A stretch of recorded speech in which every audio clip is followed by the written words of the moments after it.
nothing but Star Wars. Give me the Star Wars. Don't let them end.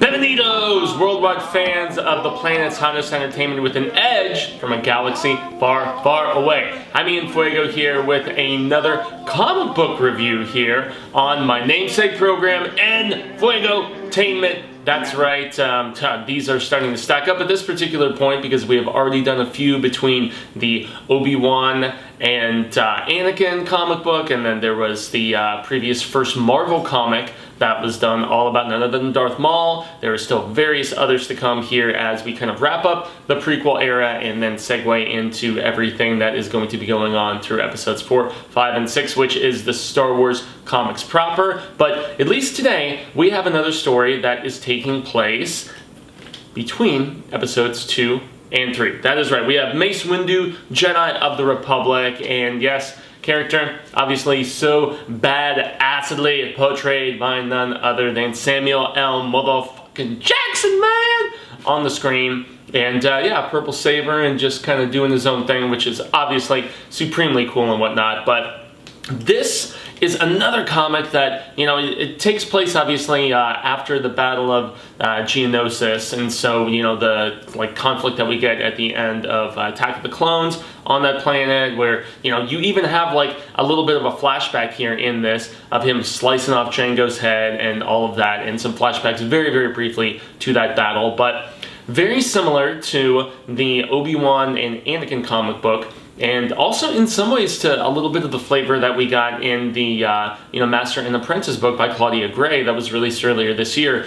This shows a despondency of belief that was really transpiring in the prequel era between various Jedis, especially as, you know, all the conflict was going on with the Separatists, and then, you know, the Republic, and how they were, you know, along with the Senate, going to be just approaching this sort of disagreement. And, you know, there's internal struggles, not just in, you know, the Jedi Council, and as they basically are in this story, it really focuses upon the idea that they're going from being peacekeepers to war generals, and the conflict of interest that that entails, and, you know, what does that impose, and what, you know, what sort of right do they actually have to be taking up this role. And so it's incredibly fascinating, and I don't always do like the bueno, malo, and feo with these comic book reviews. I just kind of roll through, you know, general thoughts and stuff, because there's often a very fine line of what can and cannot be spoiled. But so Mace WIndu, he assembles a very small team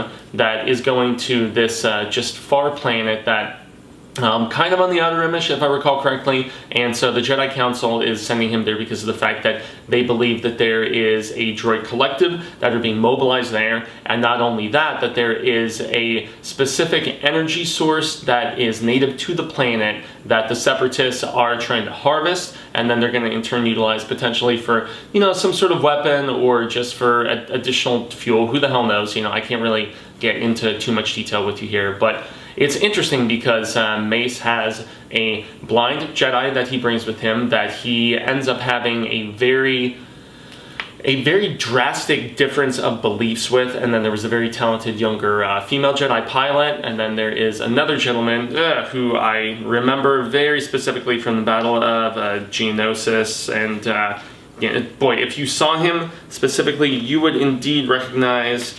Yes, let's kind of jump here, and I had some flack the last time from just zooming in too quickly, but it's our little green, almost like dreadlocked dude right down there. So he is also a part of this team that Mace puts together, and so yeah, they get to this this very just far-reaching. It's a very lush-looking, like beautiful planet, and yeah, it turns out yes, there are in fact droids there, and interestingly enough, the whole battalion is being commanded by this. He's almost like a IG-88 type of like robot bounty hunter of sorts, and his name is in here somewhere. It's A something. Well, he's this dude right here. If you take a quick gander, there's the guy. Yep, just let it focus for a second. Yeah, and the artwork is actually very well done in this. Have to give credit once more to the pencilers who were Dennis Cowan, and there was some additional assistance from Edgar Salazar, which was just for issue 4, inking by Roberto Poggi with Scott Hanna for number 4. So yeah, I guess they did have a creative team swap for this 4th issue, and I believe it is a 5-issue series if I remember correctly.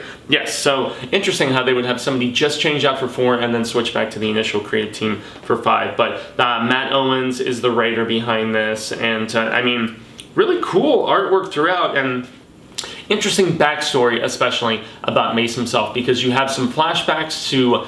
It's the first time that I have seen, at least in a Star Wars story, that I remember in, you know, just this new canon, you know, Disney era of sorts since the takeover, kind of. And it's where somebody is using just the gospel and the doctrine, I guess, of the Force to ill means and almost like a cultish, like Jim Jones sort of approach. And that's what you get with this flashback story that we have, where Mace and, you know, his teacher, you know, who he was an apprentice to, are coming to this planet, and they're basically searching for the whereabouts of a Jedi that was there and had disappeared. And now, lo and behold, there is this other person who has stepped into the role and is just misleading and clouding and just being very manipulative with, you know, just the doctrine and all of that stuff, as I mentioned. And, you know, he's this kind of like shady chubbo sort of dude, and it segues back between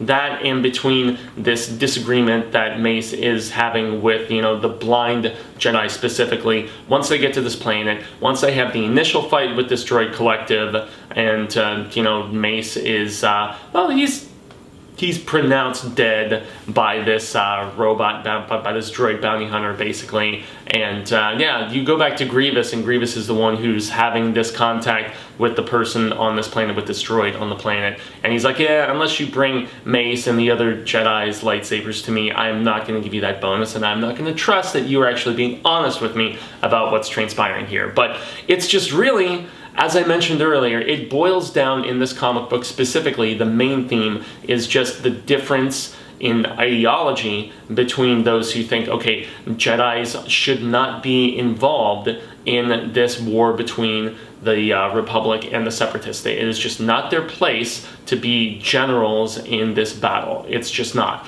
And Mace believes that there is, and this other blind Jedi believes that there is not, and it turns into a big difference of ideals that in our 5th and final issue, after, you know, you're kind of resolving things on the planet, it turns into, without spoiling too much, an issue back on Coruscant with the Jedi Council, and did Mace handle things properly? Did he have as much of a right? And just is the Jedi Council, you know, in the proper frame of thinking, or is there a conflict of interest that is transpiring here?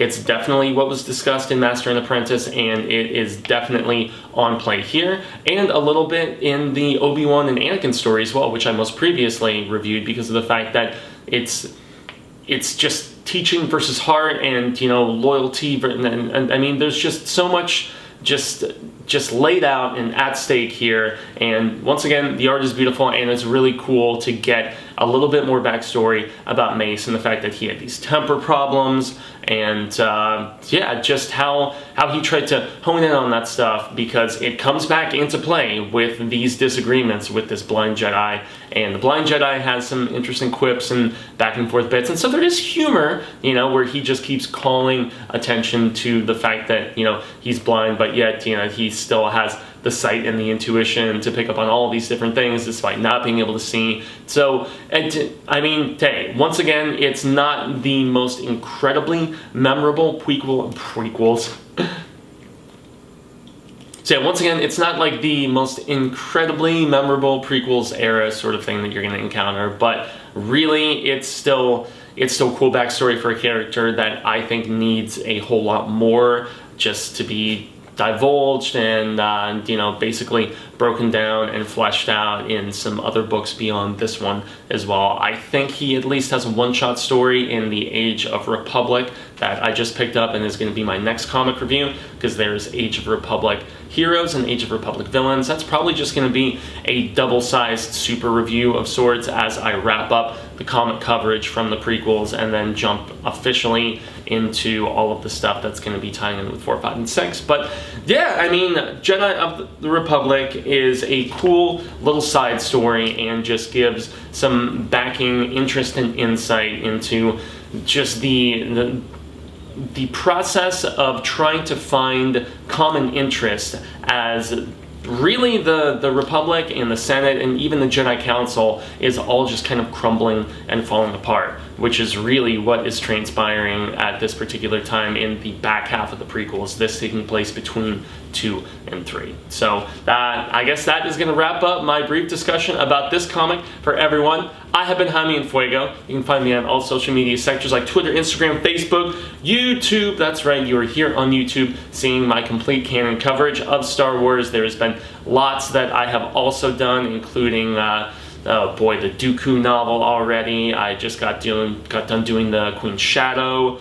Reviews of the first 3 films as well as the Clone Wars, and there's more coverage to come, especially of the Clone Wars television series, which is what I'm wrapping up, but also Solo, Rogue One, and I am so very stoked to be heading into the official original trilogy proper. It's going to be so very much fun. But yes, like, share, subscribe, hit the bell, and you know, show all of the love. It is much appreciated. Beyond the Star Wars stuff, I just recently did a trailer reaction to none other than Jay and Silent Bob Reboot. That's right, and that looks like a bunch of fun coming out in, oh boy, it's either September or October, if I remember correctly, and then the Jay and Silent Bob Reboot Roadshow is also going to be going on this fall, which is a ton of fun to think about and get stoked for. I already have my tickets with Cecil, so very thankful to him for a little early Christmas present on his part. But really, there is reviews of The Lion King, there's reviews of Blinded by the Light, reviews of just so many other things, including Wild Rose, which is a very cool small indie that I finally got the chance to see